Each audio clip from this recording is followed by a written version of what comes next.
Well, good evening, America. It is 7 p.m. It is Monday, June 29th, and this is Queer News Tonight, the world's first live LGBTQ daily evening news. It's time to queer up the news. We begin in breaking queer news, an exciting new announcement. An amazing new digital television show is coming for the LGBTQ community called Gay Town Hall, advertising you get to participate in the LGBTQ debate.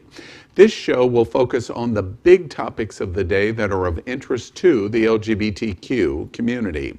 More than a dozen hosts, including celebrities, famous influencers, drag queens, writers, authors, a college professor who identifies as a communist, a famous White House visiting gay Trumpster, artists of all segments, individuals representing the L, the G, the B, the T, and the Q community, a famous porn star, a famous underwear model, a Miccosukee Native American, and more. The show will premiere at 8 p.m. this Thursday, July 2nd, and it's alive. Best of all, America, world, you get to participate. The chat is moderated and interesting thread posts are moved right into the screen for hosts and guests to discuss. And best of all, America, you are allowed to log in and be on camera with the host and participate in the debate and the discussion. Nothing like this has ever existed in the LGBTQ community, and it is very exciting. Leading up to July 2nd, this Thursday, we have been introducing you to the host of this new show. We've already introduced you to 9 of them. Tonight, we introduce you to Houston Cypress of the Miccosukee Native American tribe. He is an advocate for the benefit of psychedelic drugs and the two-spirit belief that allows for LGBTQ lifestyle in Native culture. He is gay and grew up in the Florida Everglades. Very unique. Houston, welcome to Q News Tonight. And we're having, checking back, Houston, can you hear us? Yes, I hear you fine. How about me? Can you hear me? Oh, great. And do what you did a moment ago because we didn't hear it. Very cool. And Houston, we're excited to have you. We're excited to have you at Q News tonight. You're doing this amazing new show that I've been reading so much about, Gay Town Hall. It's like a Zoom meeting on steroids for the LGBT community. I have never seen such a collection of LGBT personalities. You must be very excited to participate. Yes, I'm really looking forward to it. It's an awesome opportunity to infuse some of the indigenous ideas that I'm going to be bringing, and also maybe to highlight some of the environmental concerns, because I am a two-spirit environmentalist, so I'm happy to be part of the mix, man. You know, Houston, and I've known you for a while. You grew up in the Florida Everglades. One of the things that's really fascinating to me that I'm glad to hear that you're participating in this new show is I hear so little about the LGBTQ community in Native indigenous tribes and among the indigenous people. So your ability to be able to talk about it is a fantastic opportunity for all of America's LGBT community, LGBTQ community, to learn more about the indigenous people.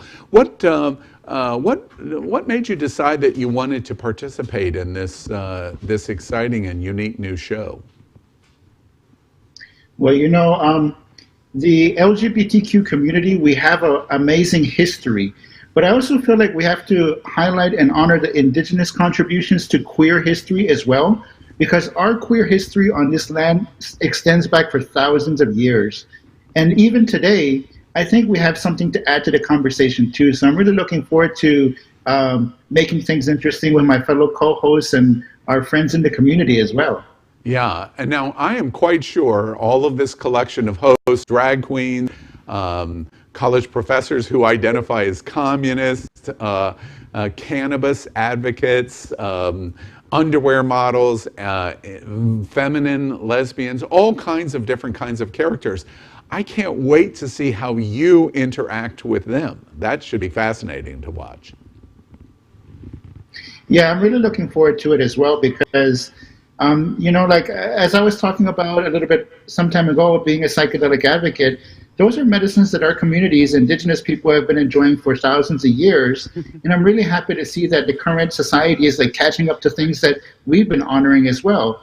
So there's politics, there's medicine, and there's also a lot of good times that we can add to the mix as well. So those are some of the things and some of the flavors that I'm going to be bringing to the conversation. I can't wait. America, you get to participate in this unique show by being able to participate either in live face, in participating in the show, or you can also participate in the string. And we can, I understand, through this show, bring your messages directly onto the screen where people like Houston can comment. Houston, I understand you grew up in the Everglades itself? Yes, I grew up in the Everglades, which is just west of Miami. And growing up out there as a gay man, it was a little bit challenging. And so I'm really like happy that the young people in my community are taking charge in terms of leadership and advocating for themselves. So we have a rising gay, LGBTQ, and Two-Spirit movement in Miccosukee and Seminole communities. And I think we got a lot to share on that level too. Well, it's really exciting. It premieres this Thursday at 8 o'clock live, all platforms. You can see it anywhere. We've already announced gay pop star Randy Boo, the current reigning IML, Jack Thompson, the first trans person of color to win IML, the current reigning one, a feminine lesbian who is a mom, Amber Taylor, the famous sex-positive underwear model and influencer Colby Melvin, a drag queen and cannabis advocate, Jay Phoenix, the current author that's #1 on Amazon with Shoulda, Coulda, Woulda, Dwight Allen O'Neill. And now we announce Native American Miccosukee Indian tribe, Houston Cypress. This is going to be an amazing combination. I've never seen such a combination of diversity of personality in one place, in one show for the LGBT community. It's amazing to me. And I think that's something that we as queer people, as LGBTQ people, that's something that we have to be proud of, because so much of the culture that we create is an innovation. And that's one of the reasons why I'm happy to be participating in this town hall, because of the innovative technology that we're using to bring the conversation to America. So good job, friends. Yeah, absolutely. Houston, thank you very much for being with us here at Q News. Queer News Tonight, we're excited to help promote this new venture that you're involved in. It's Gay Town Hall. It's going to premiere its debut this Thursday at 8 p.m. It is literally, as they are marketing, alive, and I can't wait to see the different personalities being involved. Houston, very nice to see you, and thank you for being with us tonight at Q News Tonight. Yes, thank you for your time, and I'll see you all again somewhere deep in the greater Everglades. Have a good night. Well, good evening again, America. It is 7 p.m. It is Monday, June 29th, 2020, and it is time to queer up the news. Literally, as we've just shown you, we are out of the closet and into the headlines. So many of your stories we are going to tell this evening on Q Queer News Tonight. Tonight on the world's first live daily queer evening news show. Tonight's news about the gay community and the news from an LGBTQ perspective.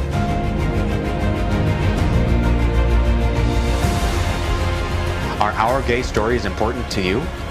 In headlines, politics, entertainment, gay culture, travel, religion, and more. Reported by respected anchors. Out of the closet and into the headlines on Q News Tonight. Well, thank you for joining us, America. Queer News Tonight. We are live. This is a live show, so anything can happen.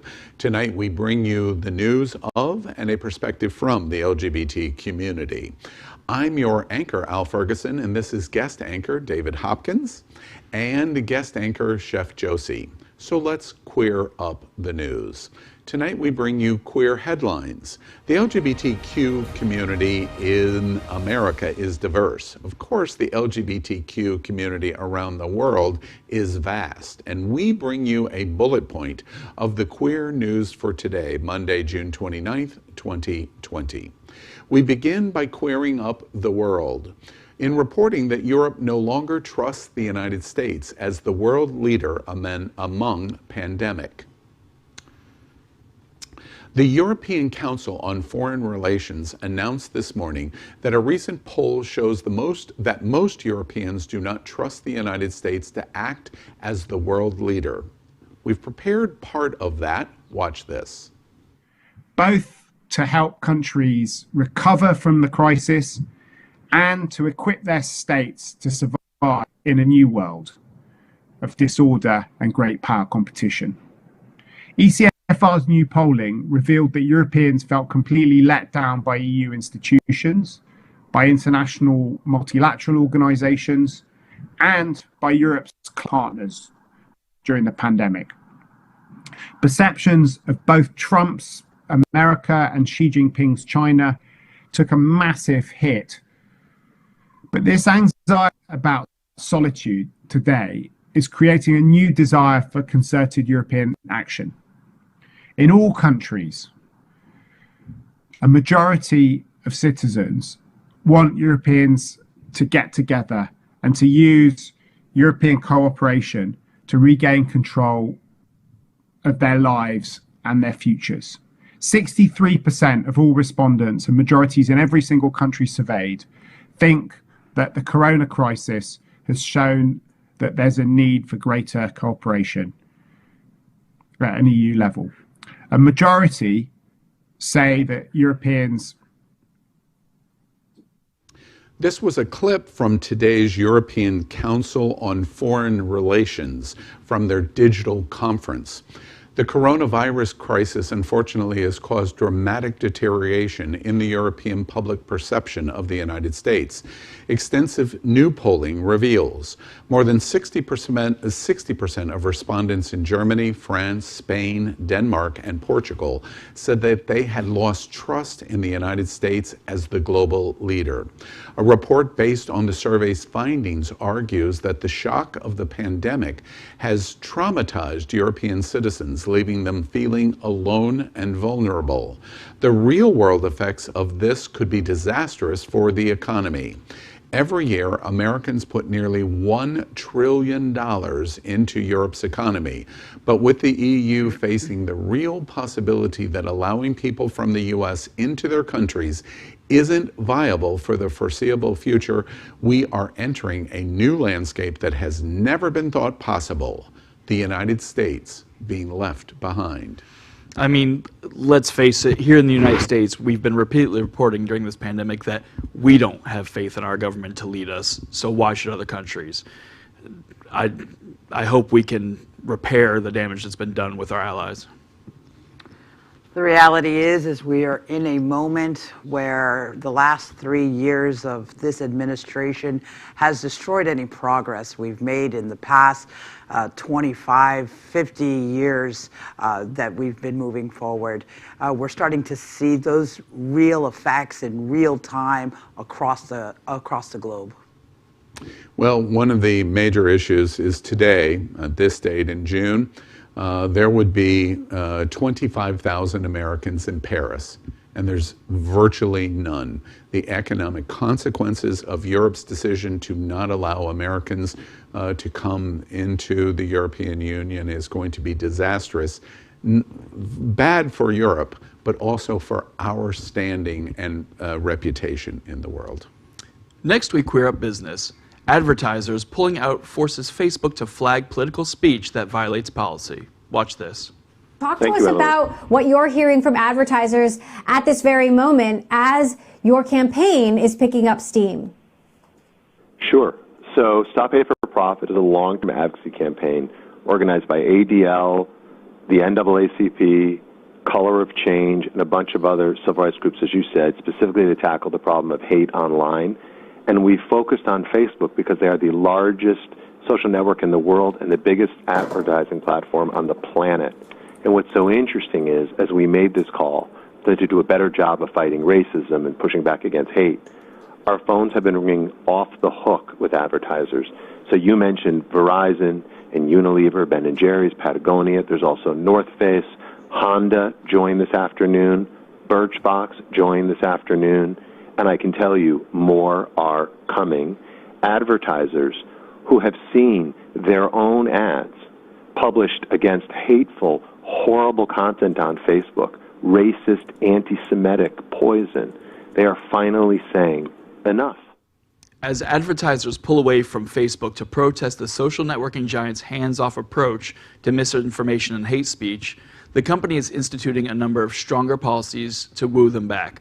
For many, it may be too little too late, however, as the boycott is picking up steam, with more than 30 companies just today announcing that they're pulling their advertising from the platform, led by home goods giant Unilever, which is known for such brands as Hellmann's, Lipton, and Ben & Jerry's, as well as Axe and the Dove line of personal care products. Those days of lukewarm response are over. It's time for people in this country, our business leaders, our elected leaders, our residents, and everyone to take a stand for what it is you believe in. I watched an interesting interview today with the Vice President of Communications for Facebook, where he said they do a good job in terms of limiting hate speech 90% of the time. And the interviewer said, well, I wonder what your reaction would be if I got on an American Airlines plane today, where American Airlines said 90% of the time the pilots are not drunk. You know, these platforms have to monitor these things. Just today, Twitch, which is the largest video game streaming service, banned the Donald Trump campaign account for hosting some of his rallies online to stream them because of his speech. And, you know, the president should not be immune to that either. Next, let's queer up entertainment.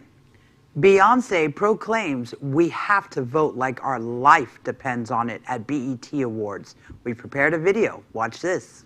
Now we have one more thing we need to do to walk in our true power, and that is to vote. We have to vote like our life depends on it, because it does. Beyonce joined the ranks of activists like Muhammad Ali and Harry Belafonte on Sunday when the 2020 BET Awards honored her with the BET Humanitarian Award during its socially distanced broadcast. The Grammy-winning singer's Bay Good Foundation works towards a variety of causes, from awarding scholarships to providing free COVID-19 tests to getting clean water to the landlocked country of Burundi in Africa. One of the good outcomes of the BLM movement is this is the first time in the 40-year history of the network that the BET Awards were broadcast on a major television platform. You know, and not just from the movement, but the world is going to digital. No one can do anything in person, and people are craving entertainment, which we're thankful for in our network, but also that people like this get more exposure. We queer up Vote 2020 and reporting tonight that Lincoln Project's latest ad brutalizes Donald Trump on his knowledge of Russian bounties on soldiers. Watch this. In the last year, flag-draped coffins have returned from Afghanistan. Now we know Vladimir Putin pays a bounty for the murder of American soldiers. Donald Trump knows too, and does nothing. Putin pays the Taliban cash to slaughter our men and women in uniform. And Trump is silent, weak, control. Instead of condemnation, he insists Russia be treated as our equal. Instead of retaliation, he invites Putin to America. When Trump tells you he stands by the troops, he's right. Just not our troops. The Lincoln Project is responsible for the content of this advertising. The Lincoln Project, run by moderate Republicans who view Donald Trump as a threat to their party and their country, have continued to pound on issue after issue over the past several weeks. This is just the latest attack and potentially one of the most damaging, as many in his own base value nothing more than supporting our armed forces, with many of them serving in the military themselves. So far, the White House has given no clear indication that they have a suitable response for the attacks levied in this video. Watching the news today, the press correspondent, who's quite a piece of work, said that the president didn't know anything about this. It was never given to him. People have said it was in the printed report he's given every morning, but apparently he can't read. This is probably one of the most damaging pieces of advertisement I've seen up through this election cycle. You know, the truth is going to come out. Donald Trump cannot hide from the truth. Absolutely. This is the first time Queer News Tonight has reported on this story. It is a gigantic story. If it gains a foothold of proving that he or the vice president or key senators knew of this, this is going to be a devastating, huge story for the rest of the summer. Next week, Queer Up the USA. Mississippi legislature overwhelmingly passes bill to eliminate Confederate symbol on state flag. Watch this. This morning, Mississippi says its current state flag will soon be a thing of the past. By a vote of 37-14, the bill passes. Lawmakers late Sunday officially retiring the controversial flag and a plan to do away with the display of the Confederate battle emblem. The historic vote coming amid heated debate, many saying it's history. They're going to change everything. But so many others say it's hate. 244 years of slavery and 100 years of the worst kind of discrimination. Now we got a problem with changing a symbol. In the end, the bill to remove the flag passing by a landslide in both the House and Senate, and the governor signed it into law almost immediately. In a move that seems impossible to fathom even a decade ago, especially with the politics surrounding LGBTQ people of the state and its general history, Mississippi lawmakers voted Sunday to remove the Confederate battle emblem from the state flag, a symbol that's flown for more than 120 years. The state and Senate approved a suspension of the rule Saturday, allowing for debate and a vote on the bill. It passed by the House on Sunday by a vote of 91-23, quickly followed by a 37-14 Senate vote. Speaking before the vote, Democratic State Senator Derek Simmons urged his colleagues to vote for the, quote, Mississippi of tomorrow. I am so proud of Mississippi for finally stepping into the modern day and letting go of those historical uglies of their past. This is definitely a step in the right direction. I do not want to take away the significance of the moment. Congratulations, Mississippi and the House, Senate, and the Republican governor. However, there is a big picture behind this scene. Protest and boycott works. Mississippi was going to face an avalanche of do anything or spend any money in Mississippi until they did this. That's why this moved at lightning speed. The Confederacy only existed for 5 years, yet people are saying it's their heritage forever. Phineas and Ferb was on Disney Channel for 7 years. Tear down the statues and put up Perry the Platypus for all I care. It's stupid that it took this long, but congratulations, Mississippi. Time to queer up entertainment. 6 musicians that have told Trump no. In case there was any doubt that the pop culture icons of our time stand against Trump, we here at Queer News Tonight are just going to go ahead and name some of the artists who have firmly, officially, and sometimes with lawyers said enough is enough. The list of artists include Queen, which ought to stop the late, great Freddie Mercury from rolling over in his grave, Adele, Prince, Elton John, and the Village People. Perhaps best of all was when Brandon Urie, lead singer of Panic at the Disco, found Trump was playing their song. He had a simple message for the campaign. Fuck you. We queer up religion tonight in reporting that a pride flag to be flown even longer after being torn down by a homophobe. Watch this. The Watertown man who removed a gay pride flag from the city's flagpole has been arrested. Watertown police announced 36-year-old Donnie Lee Barricker is charged with criminal tampering. Over the weekend, Barricker posted video of himself on YouTube removing the flag and stuffing it into a City Hall drop box. The act prompted Governor Cuomo to tell state police to investigate, adding that the state cannot allow a bigot to bully the Watertown community. A man who tore down a pride flag in his city has said he did it because it was mocking God, and he believes his actions are protected under the First Amendment.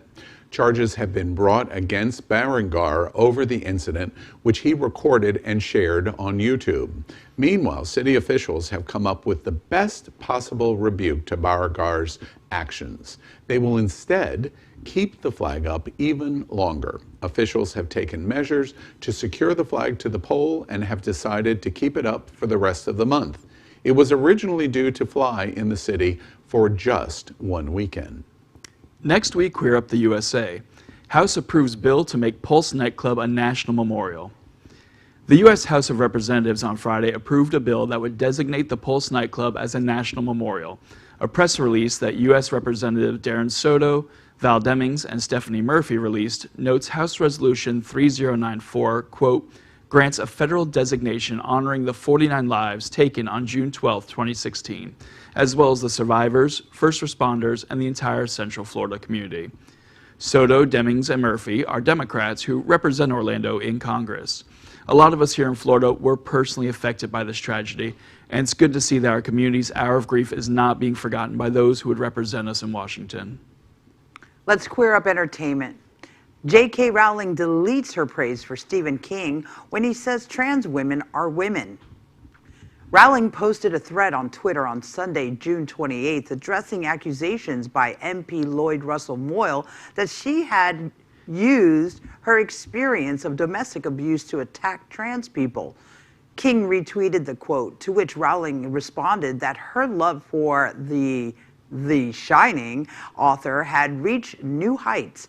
A fan asked King to clarify his thoughts on transgender rights, which he did in short order by simply saying trans women are women. Mysteriously, after King tweeted this out, Rowling's tweet praising him vanished, as if by some magical spell from her book series. We queer up health. 200 doctors have signed a no letter on Jacksonville hosting Trump. Across Florida, hundreds of doctors are adding their signatures to a letter over the decision to hold the Republican National Convention in Jacksonville. The letter is addressed to the city's mayor, Lenny Curry, and the city council, noting the recent surge in cases. It calls the move to hold the event medically disrespectful to the citizens of Jacksonville. The group asked for the RNC to be postponed or significantly reduced in size based on the recommendations set forth by the CDC and the Florida Surgeon General when it comes to socially distancing and crowds. The letter points out that more than 40,000 people are expected to attend from around the United States. Next week, Queer Up the World. Trump plays host to Poland's anti-LGBT president in Washington. President Trump on Wednesday met with the anti-LGBTQ president of Poland at the White House. Two senior administration officials who briefed reporters on Tuesday said NATO and economic ties between Poland and the U.S. were among the topics that Trump and Andrzej Duda plan to discuss. Duda is the first head of state the White House has hosted since the coronavirus pandemic began. Trump on Wednesday described Duda as a, quote, friend before they met in the Oval Office. Under Duda's leadership, Polish LGBTQ rights have been under constant attack, leading to the condemnation of him from many organizations. We queue up and queer up the road to Stonewall because this is June Pride Month. Global Pride 2020 has amplified Black voices over the weekend. Watch this. Hey guys, it's Adam Lambert here, and I wanted to wish everybody a happy World Pride. It's amazing to be a part of the LGBTQ plus community. I'm very proud of my brothers and sisters. We are amazing. And the progress that we've made over the past 10 years since I've been in the public eye, for example, has been incredibly inspiring. Now, that's not to say that there's not a lot of work to be done. We all know this. History never is a straight line of progress. There are setbacks, there's side to side. And in light of the recent Black Lives Matter protests that have been going on all over the world, I think that it is our responsibility as a community to use our empathy, to give a little extra love and support to our members of our community that are people of color. So let's take this time during World Pride to get as connected as we can, to reach out, make new friends, educate yourself, listen, get involved. This is a really, really important time to band together so that we are stronger as a unit. And let's make a big, proud rainbow of all the different colors as much as we can this summer, and fight back and fight proud. I love you guys. Celebrities, politicians, and activists on Saturday united with Global Pride 2020, the 24-hour virtual event created in light of widespread cancellation of Pride events and festivals due to the coronavirus pandemic. The event celebrated LGBTQ progress thus far and drew attention to the violence and oppression that Black, LGBTQ, and transgendered individuals endure around the world. Global Pride organizers also collaborated with the founders of Black Lives Matter to amplify Black LGBTQ voices. More than just that, though, it was a beautiful reminder of how much our community owes to the Black members of it and the transgender members of it. It was a celebration in the middle of the pandemic that was as singular as it was beautiful. We here at Q News, Queer News Tonight, hope it doesn't take a pandemic to bring so many people together in appreciation of our struggles for Stonewall 2021. Next, we are going to report on coronavirus facts. We report tonight on coronavirus case numbers based on the standard acceptance of 7% of population is the LGBTQ community. The world's LGBTQ COVID-19 cases tonight stand at 720,573. America's LGBT COVID-19 cases in America is 184,805. We remind you that America is ground zero of the pandemic. The USA is just 4.4% of the world's population, and today America is 25.6% of the world's cases. Next, we report on coronavirus deaths.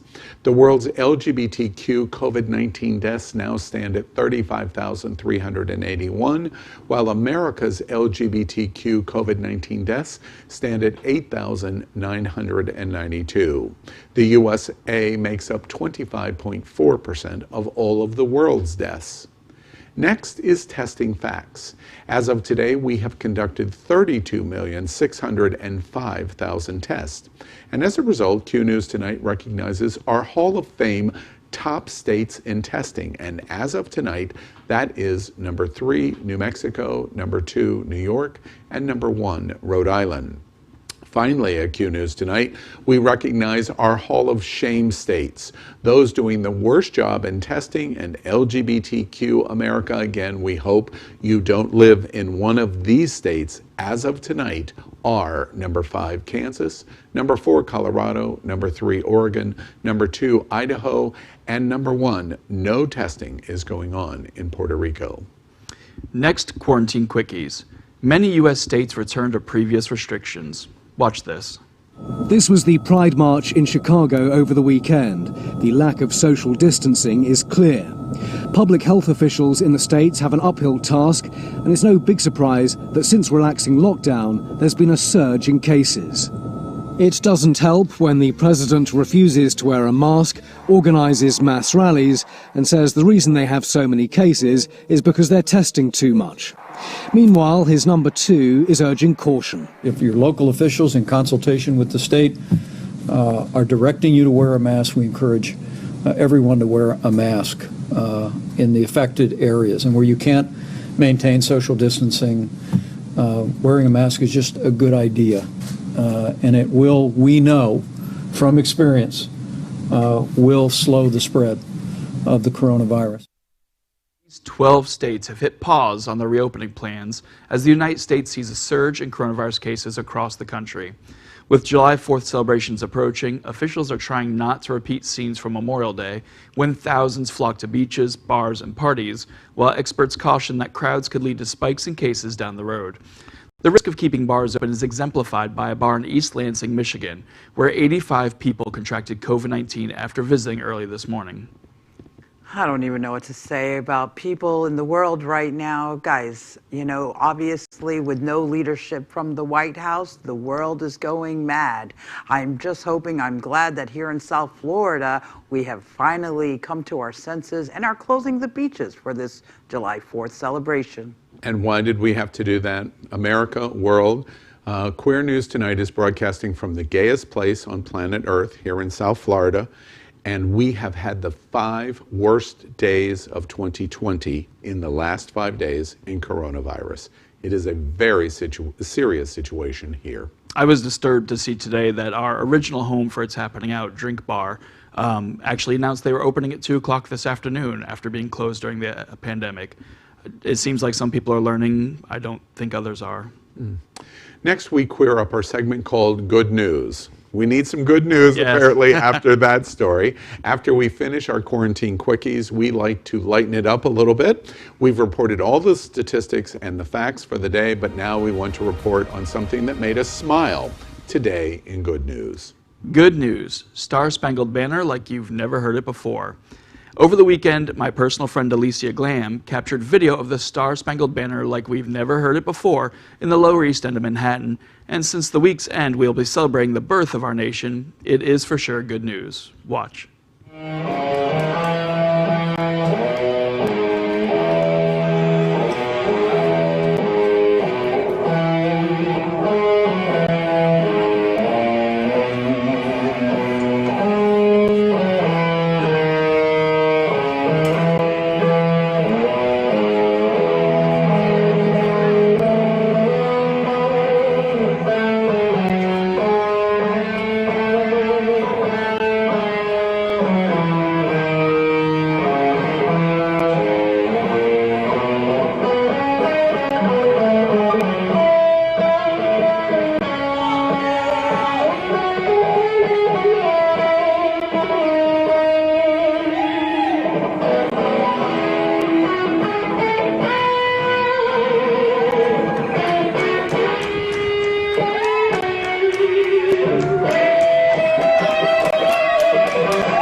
And that is a perfect lead into the 4th of July.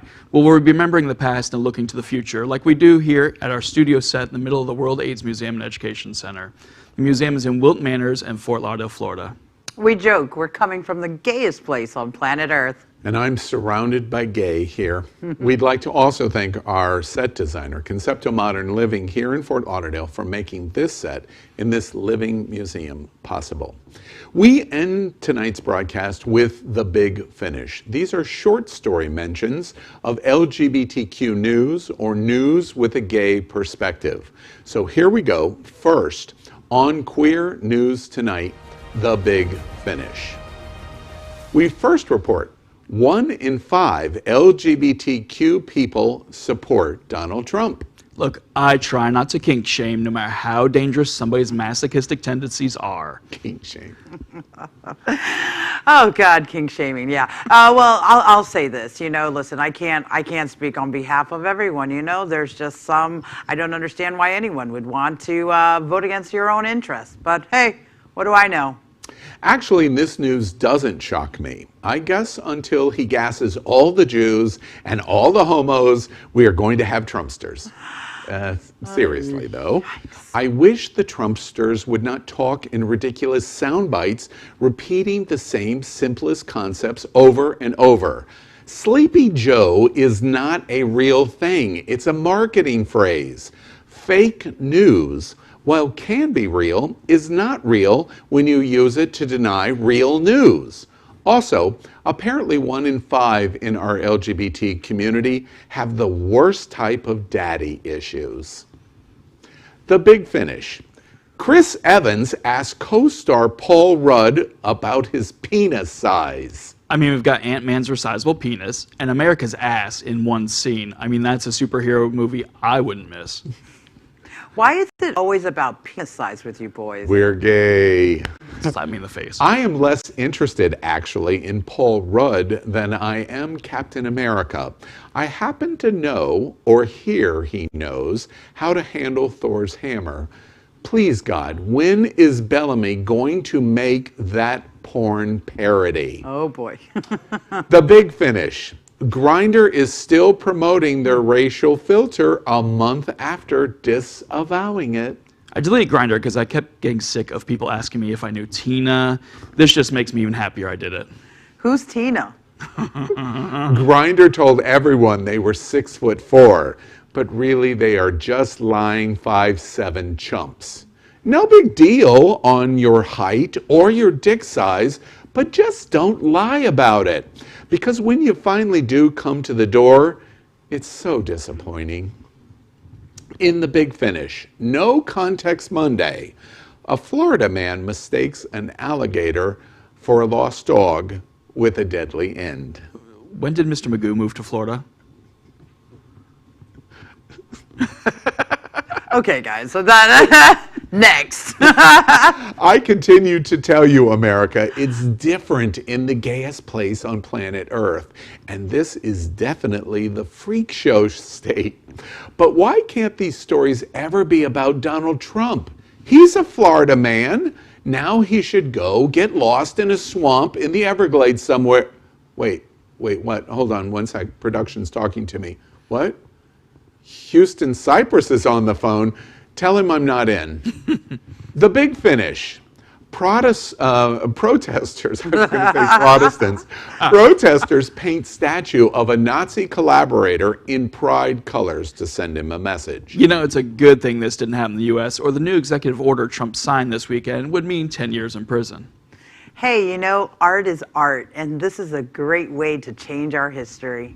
You know, it's also kind of nice to know there are still countries out there that don't cater to the whims of Nazis. I just wish America was one of them. We need Indiana Jones back. The big finish. Happy 76th birthday to Trump's favorite person. Oh, this is going to get brutal. Gary Busey. I remember him in one of the older versions of A Star is Born. His career would be better described as stillborn. I mean, I guess these are just one bad decision, career decision after a next, but he's just not aging well. Gary Busey. Who's not aging well? I got lost there. Don't worry, I wasn't talking about you, Al. Not this time. I still remember watching those old episodes of The Apprentice. It never even crossed my mind a single time that idiot shouting, "You're fired," would amount to anything. And that is today's news for the LGBTQ community on the world's first daily LGBTQ evening news show. Remember, if it's important to the LGBTQ community, it's important to Queer News Tonight. But you must help us. Click subscribe on YouTube and share this news. Remember, Josie, we're Queer News Tonight, which is Queer. all about penis size. Right. And we are out of the closet and into the headlines. This is the only source of live LGBTQ news in the world. Your community definitely needs your support. You are not alone. We will get through this crisis. We are here with you, and this is Queer News Tonight. Penis size, Josie. Penis size. Thank you. Right. Thank you for joining us. I'm Al Ferguson, and on behalf of Chef Josie and David Hopkins, I'm the penis size. We'll see you daily at 7 p.m. and tomorrow night. Good night.